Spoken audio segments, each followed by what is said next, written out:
got so much motherfucking design on right now. Break it down, bring it back, make it clap. I got 3 old thoughts, new guap, wear that dick. Bitches on my line, and you know. Assalamualaikum warahmatullahi wabarakatuh. Perkenalkan, nama saya Syawalina Hayarani Fazila dari 11 IPA 1. Di sini saya akan mempresentasikan tentang pembaru dari Turki, yaitu Sultan Mahmud II.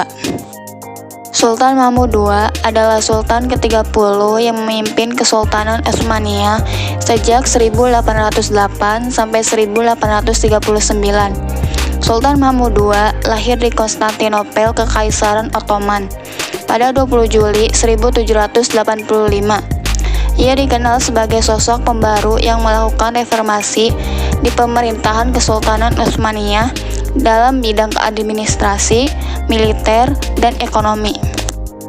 Pada 1808, ketika Mahmud II berusia sekitar 23 tahun, terjadi sebuah konflik dalam istana, di mana saudara tirinya, yakni Mustafa IV, membuat rencana eksekusi untuk sepupunya, Sultan Selim III.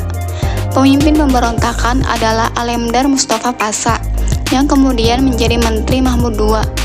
Dalam peristiwa ini, Selim III wafat, sementara Mahmud II disembunyikan oleh ibunya agar tidak menjadi korban selanjutnya. Pada masa kepemimpinan Sultan Mahmud II, Turki dan Rusia masih berperang. Barulah pada tahun ketiganya, konflik dengan Rusia di perbatasan wilayah Utsmaniyah mulai berkurang. Hal ini karena saat itu Napoleon I dari Prancis menyatakan perang terhadap Rusia dan memulai invasinya terhadap negara tersebut. Dalam invasinya, Napoleon turut mengundang Mahmud II untuk bekerja sama dengannya. Namun, tawaran tersebut ditolak oleh Mahmud II karena Napoleon yang saat itu sudah menguasai seluruh Eropa kecuali Inggris dan Kekaisaran Ottoman. Dianggap tidak bisa dipercaya.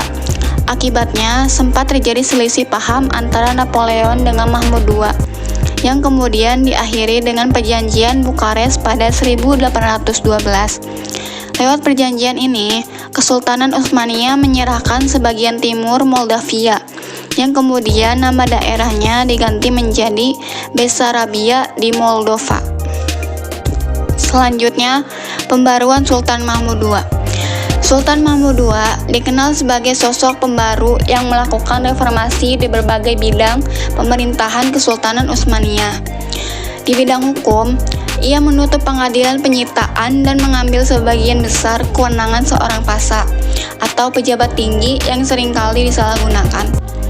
Pada masanya, situasi keuangan kekaisaran begitu meresahkan dan kelas sosial tertentu telah lama berada di bawah tekanan pajak yang berat akibat adanya praktik korupsi para pejabat pemerintahan. Bahkan, sistem pemungutan pajak dijadikan sebagai mesin tirani bagi sebagian pejabat pemerintahan. Sultan Mahmud II melakukan reformasi birokrasi secara besar-besaran untuk menegakkan kembali otoritas kerajaan dan meningkatkan efisiensi administrasi pemerintahannya. Hal ini dicapai dengan beberapa langkah besar, menghapus cara penarikan pajak yang lama dan membubarkan beberapa institusi yang rawan penyelewangan, dan menaikkan gaji sebagai upaya untuk mengakhiri penyuapan. Pada 1838, Sultan Mahmud II mendirikan 2 lembaga yang bertujuan untuk melatih pejabat pemerintah. Reformasi juga ditandai dengan dimulainya modernisasi di Turki.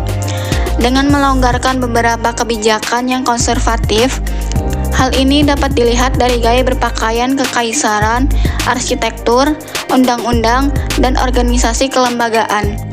Di bidang militer, Sultan Mahmud II juga memperkuat angkatan militer kesultanan, terutama karena Kesultanan Utsmaniyah memang berperang dengan beberapa negara di Eropa. Pada 1831, Sultan Mahmud II diketahui mengeluarkan surat kabar pertama yang diterbitkan dalam bahasa Turki Ottoman dan wajib dibaca oleh semua pegawai negeri di negaranya.